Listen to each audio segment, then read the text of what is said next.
No vídeo anterior, nós falamos sobre os triacilgliceróis, que são lipídios essencialmente de reserva, reserva energética. Nesse vídeo, nós vamos falar sobre alguns lipídios, grupos de lipídios, que compõem membranas biológicas.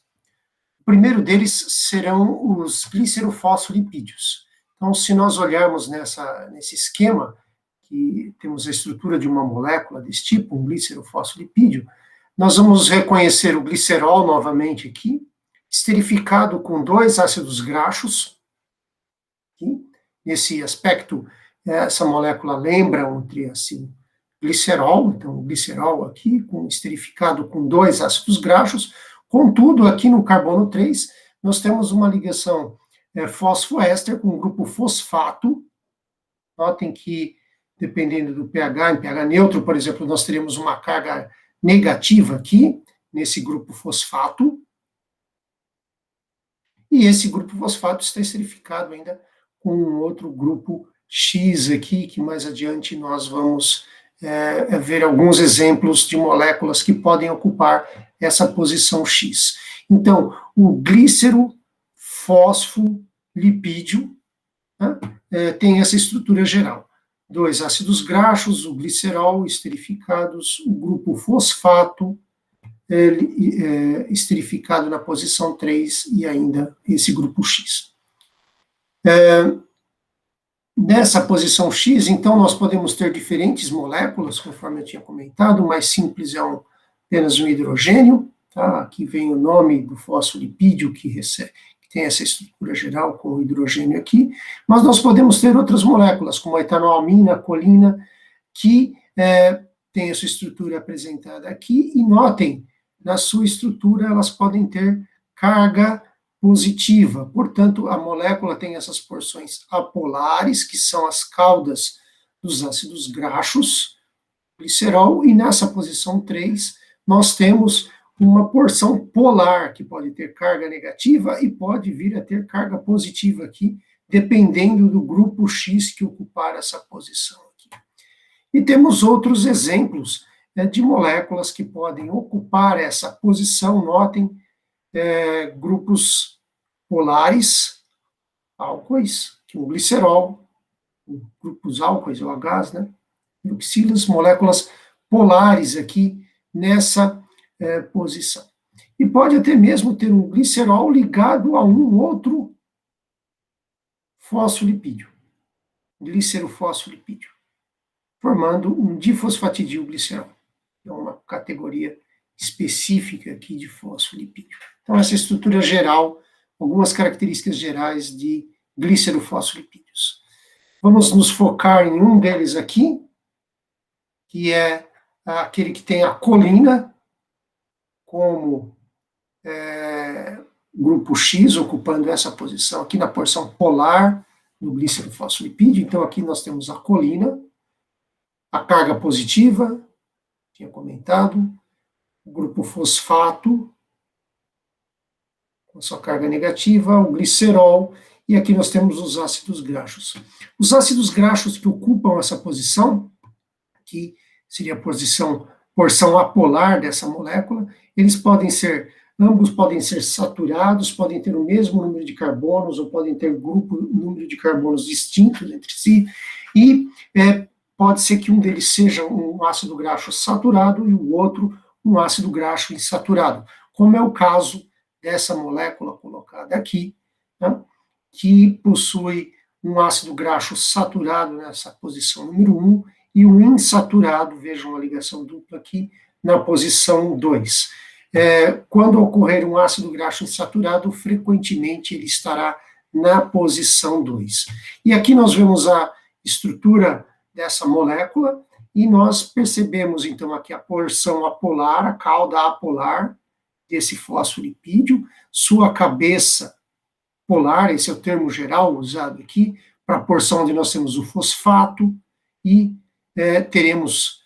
está voltado para o outro lado, mas o nitrogênio com a carga positiva, o outro ácido graxo, outra porção da cauda apolar, como é chamado, uma cauda, outra cauda polar. Aqui a ligação dupla entre carbonos, lembrando que os ácidos graxos ocorrem no isômero cis, na configuração cis, e, portanto, nós temos essa dobra aqui na cauda do hidrocarboneto.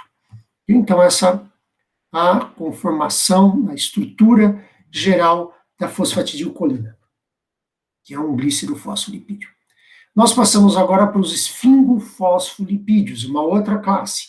Vamos começar pela porção polar. Vocês reconhecem aqui novamente a colina, fosfocolina, o grupo fosfato, as cargas. Então, a cabeça polar.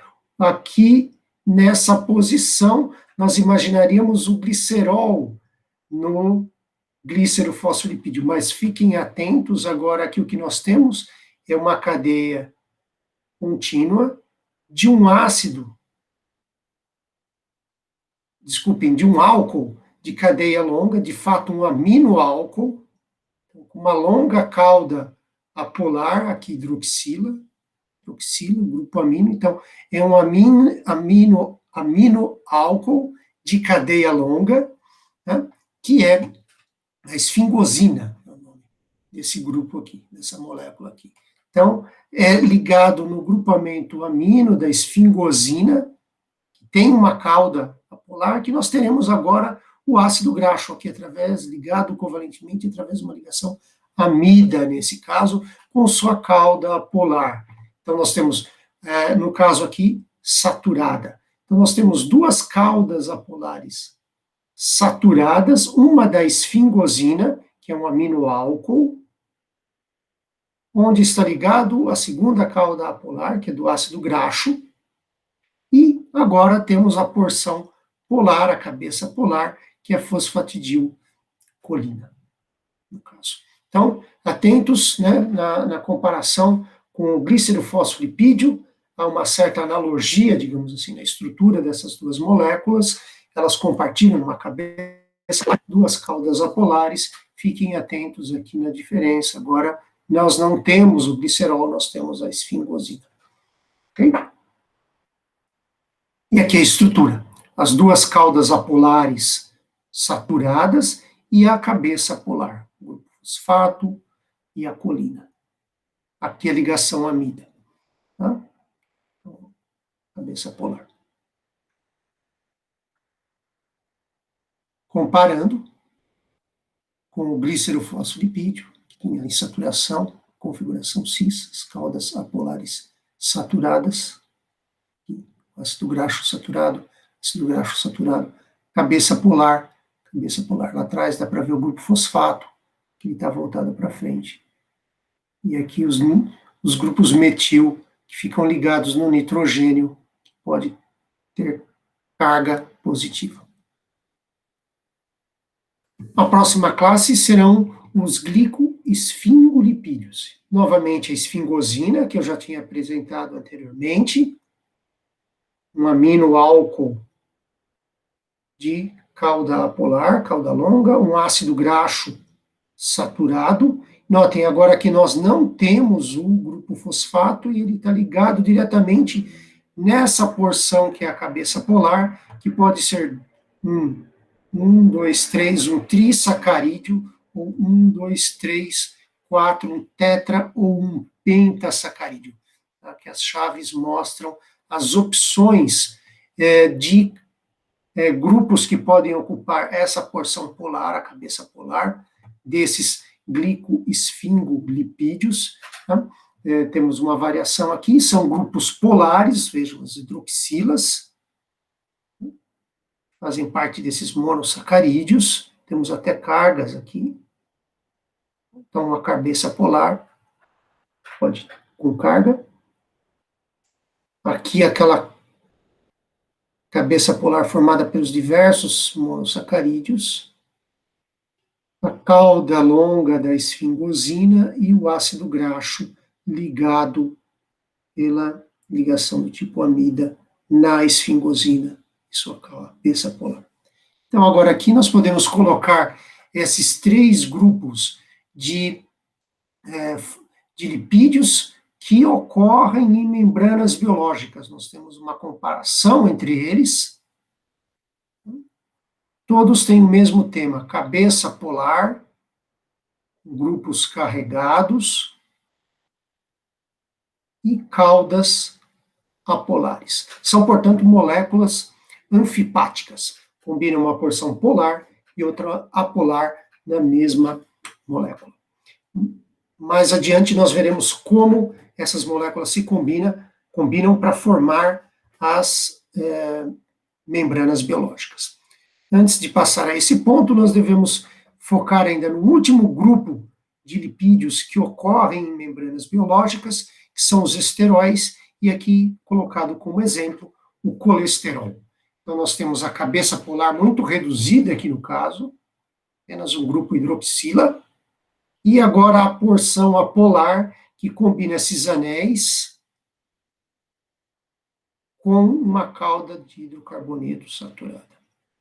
Então, o colesterol, cabeça polar, cauda apolar, notem essa característica distinta aqui,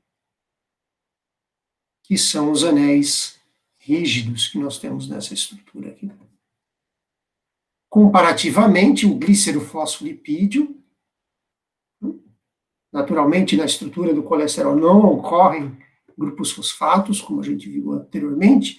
Vamos colocar em escala essas duas moléculas. Então, a cabeça polar, que equivalente em termos de propriedade a essa cabeça polar, aqui é apenas o grupo hidroxila. Aqui nós temos o fosfato com cargas, a porção que contém os anéis e a cauda mais curta de carbonos, o hidrocarboneto saturado. Caudas mais longas de hidrocarbonetos saturados e insaturados, conforme o tipo de lipídio que nós estivermos colocando aqui para comparação. Então, essa é a estrutura e características do colesterol, que também é um lipídio que ocorre em membranas biológicas. Nos próximos vídeos, nós vamos comentar como esses lipídios, essas moléculas anfipáticas, se combinam, dando origem às membranas biológicas e algumas de suas propriedades.